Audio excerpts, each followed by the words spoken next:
Так, всем привет еще раз. Спасибо, что вы с нами сегодня находитесь. Нам очень приятно, потому что мы сегодня собрались на таком значительном очень собрании, мероприятии, можно сказать. Это называется NU Alumni Talks. Okay, so actually the language is going to be English. I hope no one has any problem with that, because the main actually vision for this project is that the meetings are going to be in English. So what is NU Alumni Talks, right? Let me read it for you. NU Alumni Talks brings together Nazarbayev University alumni to share stories, ideas, and life journeys. It's all about staying connected, inspiring each other, and welcoming a wider audience into the NU community spirit. Can I know, do we have any guests that are not from NU or NIS? Okay, nice. So we are happy to have you with us, because we are, aimed to welcome a wider audience into our community. So later on, maybe, right? Or shall we do it like right now? There were like some questions. What is the meeting is gonna be? Like, what are their like future goals for this meeting? So basically, we're gonna have like this kind of meeting once in every month. So the main goal is about community, right? Okay, so and every meeting is gonna have its own topic and thematic theme, right? So that our speakers like can have any idea what to talk about. And also I want you genuinely to connect us on our socials. The first one is gonna be Instagram, and then the Telegram, and our YouTube channel, okay? And have a good time. We're gonna have 3 speakers today. The first one is Aigerim, and then the second one is Mereke, and then the third one is Timur. We actually had also the 4th speaker, who's Nariman, but unfortunately he had some problems, so he couldn't join us today. So yeah, let's start the meeting.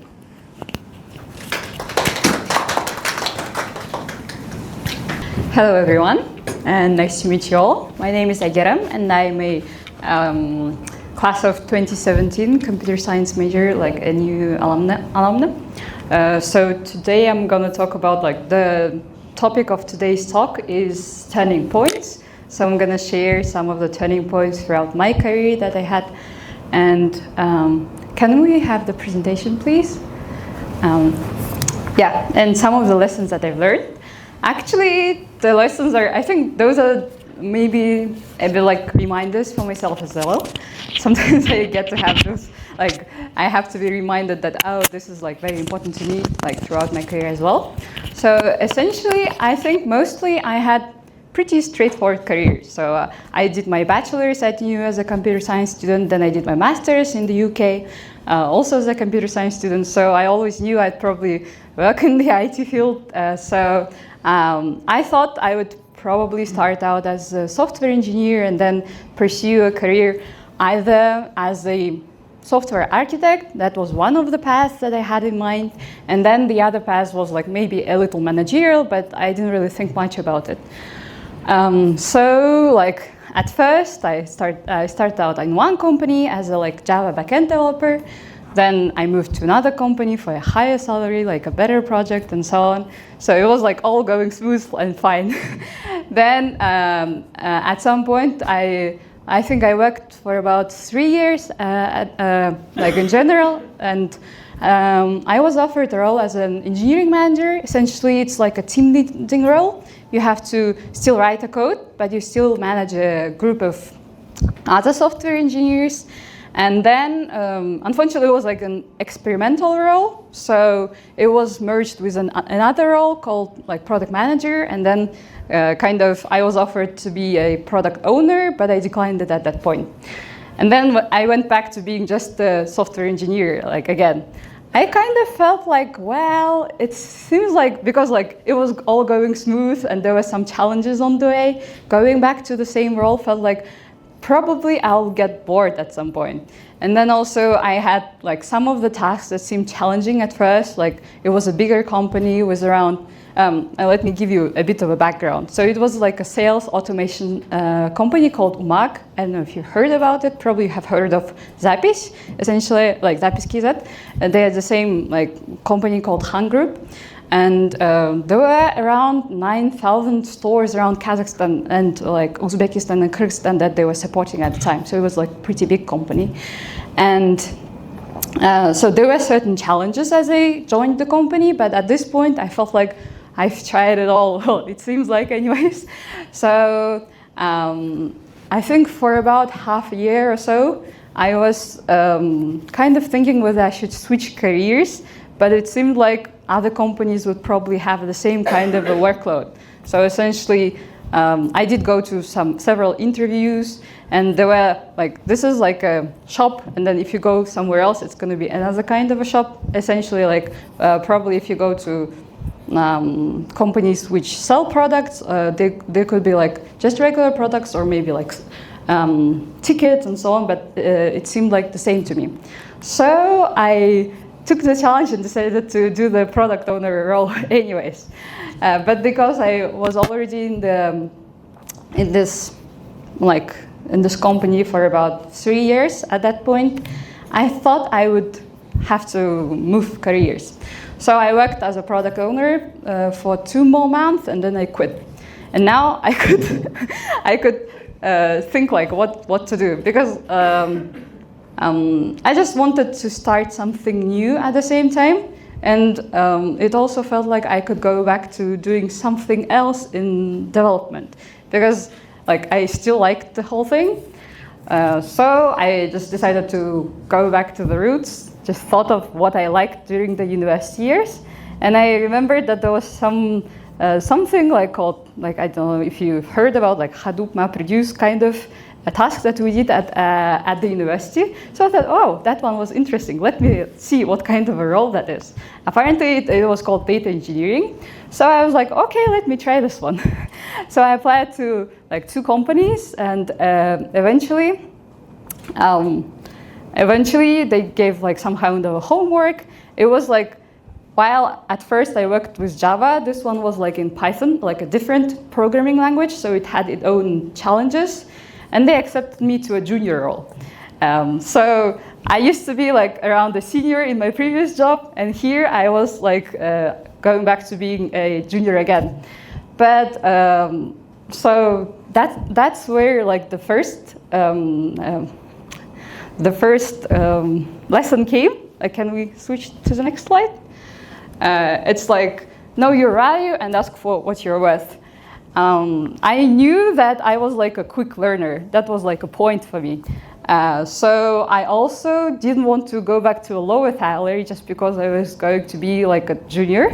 And this company was kind of able to pay that. So I asked for a salary more than the one I was earning in the previous job, although this one was like a junior role. And they actually offered me at first a little less than I asked for. But then I went back and I told them, well, this was actually like the least I could work for. Eventually, they actually gave me how much I asked for, and I also told them, like, because I have already like around 3 years of, so it wasn't 3, it was almost 4 years of experience. Like probably I'd get bored if I'd be like junior for too long. They're like, yeah, okay, we're gonna reconsider in 6 months, and then in 6 months I became a like middle data engineer. So that's how my career progressed. But so at that point, I like, you know, when you go to a new job, everything's exciting. You kind of think, oh, this is interesting. I can learn new things. But eventually, I realized that this was the same kind of programming I did before, but in Python. So essentially, it was as if I came back to the same problem I had like previously again. Because I studied in the UK via Bolshak program, I didn't think I could quit right away. There was like 3 to 4 months of time that I still had to do the work for to make sure I did the whole 5-year thing. So, and then at that point, I just thought, I'm gonna just hold in here just a little bit. I kept on going, but I think inside me there was a bit of a disappointment with the whole thing I was doing because it was not exactly what I wanted. And then that's when it all affected my health. So it was well, if you're not doing this thing, probably we're going to show you this. You've got to do something. And that's probably where the second lesson came in. Can we please, Azamat, move to the next slide? Either you make the move or life will move you. So the whole health issue was not that major. It was something random. I had some joint problem. And it wasn't an injury. I was simply lying and holding my phone and then playing. When I stood up, I realized there was some kind of a tension in here. And it was just happened randomly. So I went to see the doctors. I said I had stress issues and so on. So I was okay, this means that I probably will have to take care of my health and really think of what to do next in my career. So eventually, I was able to complete my Bolshach 5-year work agreement, and then I quit my job and just went nowhere. So I had around for 4 months I didn't work. I simply took my time. Thankfully I could go to travel for just to have a bit of a time. It wasn't for a long time. Just I wanted to set those things aside and just have some time for myself. And then I started looking for the jobs, and those were the product manager jobs, which I was doing previously. So there's one thing that is actually very important for me. I want to work in a product that is something that it is either shares the same values as me, or maybe I want to work for someone who I think is very inspiring. So that's why probably it was a bit of a tougher job for me to find the product that would be a good fit for me. Especially in Kazakhstan, we don't have that many products. And I was looking for inside and outside the country now that I can work for foreign companies as well. So, and at that point, I randomly went to Digital Almaty conference, and then I saw Dr. Atakan Varol there. I don't know if you know him.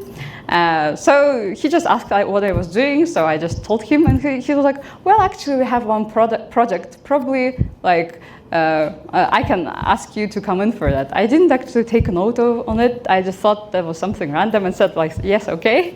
And then he actually, 1 month later, he was saying it's going to be sometime in summer. So it just felt 3-4 months apart. That didn't seem real. But he came in. They asked me to come here. We actually opened up an office, and he asked me to come in as a product manager for ISAI. That's Institute of Smart Systems and Artificial Intelligence, if you've heard about it. That's a smaller organization inside Nazarbayev University, which is, so essentially the institute was initially working on research products. So mainly doing research on artificial intelligence, machine learning, creating their own models, but there were no products. Essentially, it was all open source. And because of the AI boom that recently happened, the institute started thinking about creating products. So they brought me in as a product manager to create one of the first products called Oylan. So now I am a product manager at Oylan team. It's been around 1.5 years. I think why I wasn't moving, essentially, I just retrospectively I thought about it. I reflected on why I didn't want to move there. I think I just had some fears, certain fears, which came to my mind that would come with more responsibility, more people, people managing, that kind of stuff. And essentially, when I came in, there were no people who would be able to do the product. So there were no software engineers who were building the product. So I had to build the whole team up from scratch. And essentially, at first, there were obviously a lack of funds. So we first took in some students as interns who had a little bit of an experience, and I asked someone I knew to come in as a tech lead person. And then the day we start, he writes me at night that he wouldn't be able to come in due to his health issues. Something happened, and then I think I got so stressed out because of that. I feel like, oh my god, what am I gonna do? And especially because I don't have a Python backend background. There's some expertise that I didn't have, but obviously I could still review their code because I have certain tech experience. So I was the tech lead for the first months until we found a new person, and it wasn't it actually went on much smoother than I thought. Essentially, we found a person with 15-year experience or so. So he was able to come in and be a tech lead at the time, and that's where the third lesson comes. Can we skip to the next slide? Things may not always go as planned, but in the end, it all works out. Yeah. So I think I think this is true for all the time. Now we have already launched a product in January, and then some of our team members, the students that actually came in, one of the team members, he's currently doing his internship at Bloomberg, with 1 year experience that he had our company, it actually gave him a boost. And then we had some other more team members coming in. So there's always a bit of an unexpected, it's always unexpected how it's going to work out in the end. But I always see that if you just put your trust and do the work that you have to do on your own part, it always works out. So this is actually it on my part. I just wanted to share the lessons I've learned and to remind myself as well that things happen, but we always just move on and it's gonna work out in the end. Yeah, thank you very much.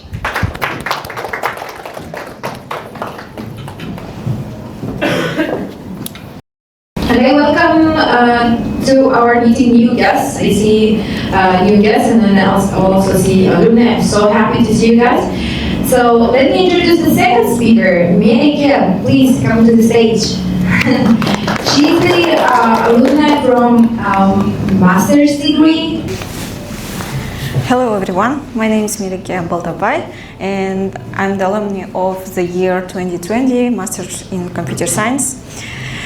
It's been a while that I didn't talk in English, so let me continue in Russian because I feel comfy in Russian more. And my speech is more chill, not techy, as Aigerim's speech. So yeah. То, что я хочу рассказать, мои уроки, lessons, да, они чуть-чуть отличаются, и мне кажется, это будет наоборот интереснее. Вот.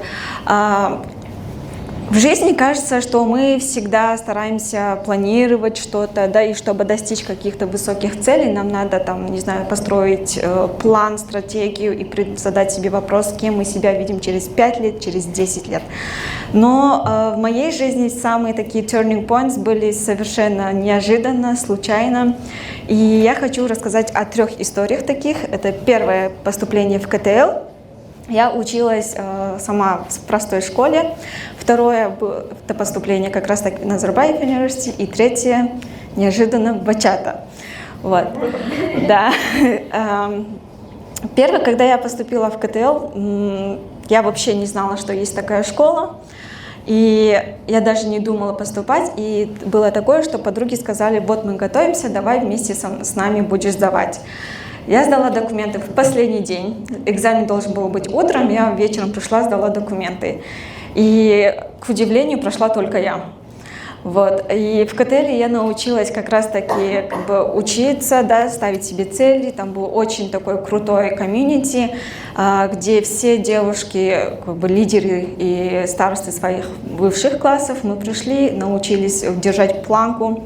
Но при этом там было такое, оно давало мне силу в виде знаний и комьюнити, но при этом были свои рамки, правила, где как раз таки, о чем я поняла, когда я пришла в Назарбаев университет. Чтобы вы понимали, до этого я даже стеснялась там зайти в магазин, попросить прокладку, да, я могла пройти в другой магазин, чтобы, ну, продавец была женщина. Когда я пришла в НУ, об этом всем рассказывалось открыто, и я удивилась, у меня было двойное чувство внутри, типа, вау, это так круто, и, блин, чуть-чуть стыдно. Но я при этом раскрылась, я понимала, что это, наоборот, к лучшему. Когда мы поступили, там были разные, ну, магистранты, они, получается, студенты с разных универов. Там были из КБТУ, с СДУ, я и нушники. И в то время нам нушники казались такие чуть-чуть избалованными. Потому что, блин, свет там не работает, надо срочно исправлять. А мы такие, блин, у вас же крутые условия, почему вы жалуетесь? Но это при этом открыло нам глаза, что можно, да, двигаться к лучшему, что можно раскрываться, что спорить, аргументировать, это, наоборот, круто. Вот. И благодаря НУ я как раз-таки получила свой мейджор, я Python инженер, ну, как бы тоже схоже с Aigerim получается. У меня опыт работы в банках, как бы backend development, data science, все около этого. В какой-то момент меня приглашает подруга домой к себе. Я такая думаю, ну, почему бы и нет. Мы с ней давно не общались, но такая, ладно, решу, пойду. И там, оказывается, был один танцор, который сидел. Ну, я любила с детства танцевать. Вот. И я такая забила, а он, оказывается, еще друг моего коллеги. Я прихожу на работу, говорю, вы, оказывается, друзья. Он такой, да. И в пятницу он приглашает меня на вечеринку. Хотя сам он вообще не интересуется танцами. Я такая соглашаюсь, ну почему бы и нет. Пришла, мне очень понравилась бачата. Я такая думаю, блин, я хочу записаться. До этого я, конечно, видела, в NU тоже есть Latin Dance Club. Я тогда заходила, но думала, блин, это не для меня, не сейчас. И в итоге спустя 2-3 года я решилась, записалась. И поначалу это было как хобби, да. Я там научилась уже, получается, 3-й этап, 3-й уровень. Я начала чувствовать свое тело, я улучшила свои отношения со своим телом, с противоположным полом, с окружающим миром и вообще как бы доверять жизни, ситуации из вот такого, ну, как бы я все сама, такая сильная независимая женщина, которая работает в IT, Women in Tech, и как бы пришла в бачату, это был вообще огромный контраст и совершенно новый мир. И ты видишь совершенно разных людей, потому что до этого это все были такие амбициозные, крутые люди, а ты понимаешь, что у людей жизни, оказывается, разные. То есть тоже один такой пункт, который я начала понимать шире, видеть мир шире. И то, что я хочу сказать, мораль, да, всей истории, то, что мы не всегда планируем, что с нами случится, куда мы пойдем. Главное — это понимать, видеть, уметь замечать такие маленькие вещи, просыпаться утром и видеть рядом. Еще не дополнила. Там же в танцах я встретила своего партнера. Вот. Потом в какой-то момент я поняла, что я выгораю в программировании, потому что там много задач, ты работаешь 24/7 практически, то есть вроде как за компьютером сидишь, но как бы ты закрываешь задачу и сверху сразу, постоянно у тебя пул задач, которую ты просто вечно работаешь. Я начала выгорать, поэтому я решила уволиться и чуть-чуть отдохнуть. И тут мне предлагают преподавать бачату, на что я соглашаюсь. Вот. Чем я, собственно, сейчас занимаюсь? Я преподаю бачату, преподаю IT, то есть я как бы держу баланс ума и тела, да, скажем так. Вот. А второе, это, наверное, то, что мы, конечно, классно ставить цели, достигать их, но иногда нужно останавливаться, смотреть по сторонам. И именно тогда могут быть наши turning points в неожиданных встречах, случайных приглашениях. Даже когда Aigerim мне предложила, я думала, о чем я буду рассказывать? Типа, кажется, нет, не хочу. Потом такая думаю, нет, надо пробовать, потому что это мой первый экспириенс вообще толка, чтобы передо мной сидели люди. Я могу преподавать IT и танцы, но чтобы рассказывать свой опыт и делиться своими мыслями помимо специализации, это первый раз. Поэтому мне хочется вам тоже сейчас сказать чуть-чуть расслабиться, отдохнуть и посмотреть, вдруг рядом с вами тоже сидит ваш turning points. Вот. Все. Спасибо. Third speaker is Timur. He's a guest speaker and he also has not less interesting things to talk about. Good luck. Okay, thank you. Shall I speak English or Russian? Does everybody understand English? Okay. All right. Hi, fellow men, friends, achievers, creators, dreamers, I believe. Today I'm going to also talk about turning points in my life. But before I proceed, I want to ask you, lady, what do you think what was the most devastating, darkest turning point in my life? Me? Or you, yes. Or the rest of the people. Guess. Just by looking, the first impression. I know it, so I'm not going to tell. Yes. Whoever knows, please, yes, be silent.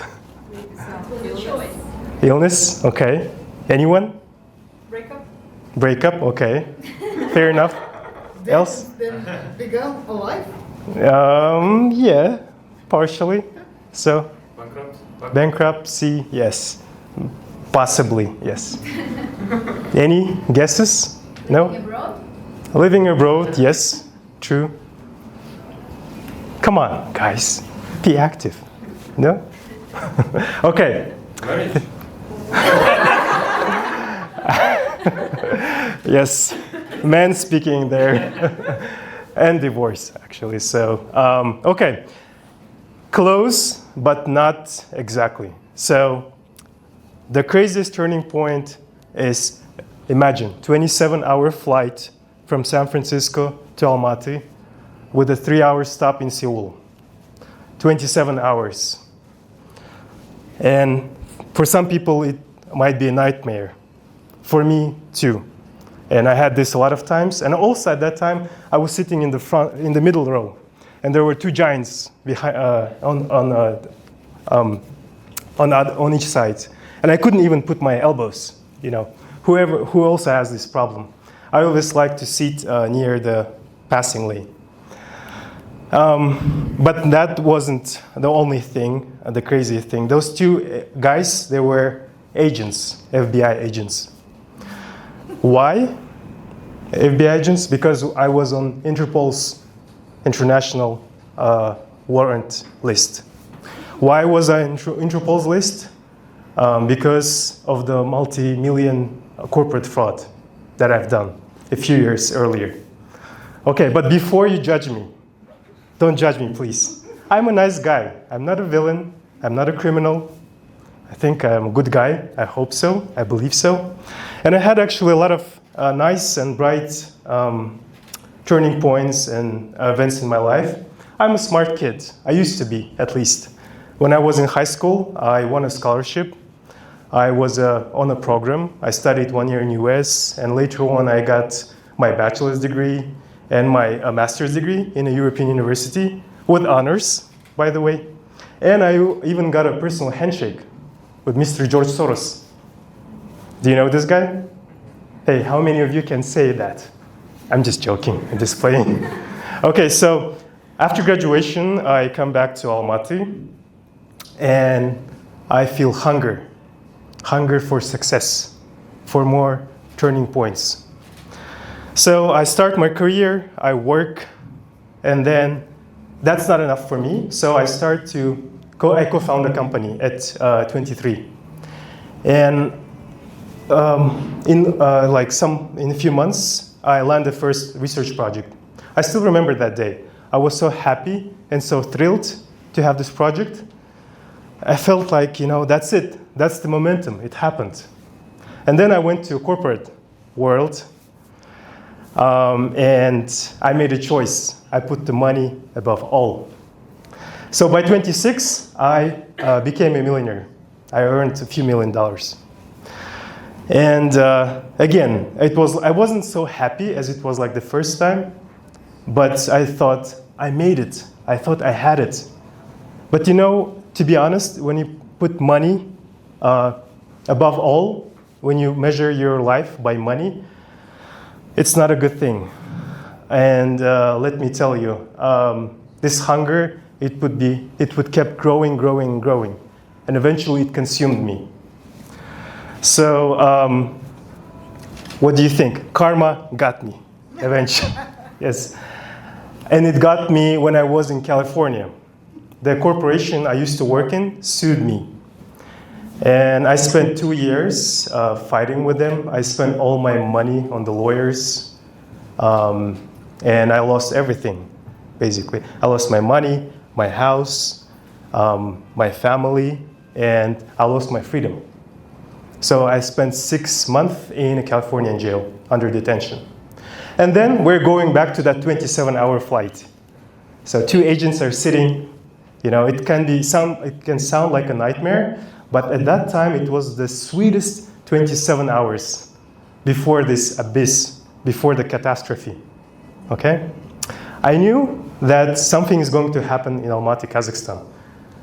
I knew it, but I didn't know how many years I'm going to serve, how many years will be my sentence. So it turned out to be 5 years. 5 years, 1,825 days. 5 New Years, 5 birthdays, 5 Independence Days, 5 Women International celebrations. I can continue. I can go on and on and on and on.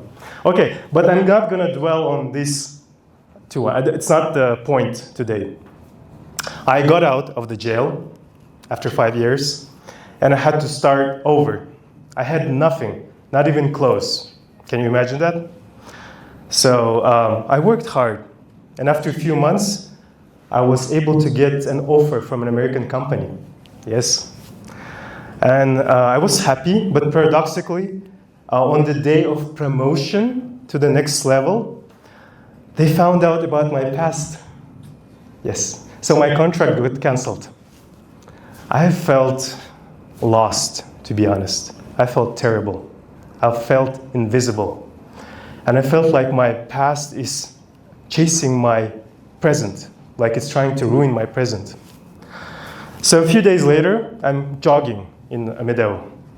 And I ask myself, what do I do now? Cry? Feel pity? You know, commit a suicide? Or no, or fight back? Or create something new? So I think after my captivity, first days, I was having this crazy idea of trying to reflect about my story, to write a book. Of course, my relatives and my family was against it. They're like, oh my God, are you crazy? Are you insane? You're going to write about this? This is a shame. But, you know, I did it. I spent a year writing about it, and eventually it turned out into a book. So a few months ago, I started opening up with the community. I shared my story. And here I am today. At that point, I believe that this decision transformed everything. My past years no longer define me. My prison years no longer define me. Yes, I no longer feel imprisoned. So this story, this book, freed me. So I want to tell you one thing. And maybe today I'm standing here in front of you as a proof, not as a victim of my past mistakes, but as a proof that the darkest chapters in your life can give birth to the light inside of you, okay? So, a few lessons that I learned, my friends. Turning points can be big, turning points can be small, turning points can be joyful, turning points can be painful. Sometimes we choose them, sometimes they choose us. So, but one thing that we have in control of is our response, is our attitude. So, first, embrace them. Embrace your turning points. Embrace everything. Second, learn from them. Third, rise through them. Okay? And in the middle, in the space between those turning points, as we say, as today you said, cherish every moment. Don't just survive. Try to live every second, every moment, every day. Thank you. Thank you so much. Enjoy the rest of the meeting. Do you have anything to say? I'll just Okay. we will have once a month meetings like this. It's the very first. The topics we will announce on Instagram and all social medias. If you have your friends or your mates or whoever from NU community, NIS community, who wants to be a speaker on the topics that we will publish, please welcome Aigerim. She is a main person for this project, so please send her names or maybe apply whoever you want for the topics that will be published. So welcome. If you have any more ideas that we just shared with you on whatever we want to have once a month, please welcome. Location will be here. As long as we will be more than the space, we will be looking for another space. But we are starting from this, so we'll see. I don't have any idea, but I just wanted to thank you and the chat for organization for for everything you made here, and for the people who came here. Then thank you. And we hope that our community will be bigger. Yes, I think because it's we're not in Astana, we're not near NU. Everybody at NU thinks that there's no space, no income in Astana. So we're here living apart 1,000 kilometers from Astana. We need to survive. We need to be together. So, and actually, it's a lot. It's a lot of NU alumni here. So the community actually might be really big, and people who is now and then coming to this office, like new people, are really great. So I hope that we will get together soon and be bigger community. We have also big community of NIS. Omar is now representing Alumni Association of NIS. So he's a new student. Anyway, he's from us first. Thanks, and let's have some just time networking and chatting. And talks were cool.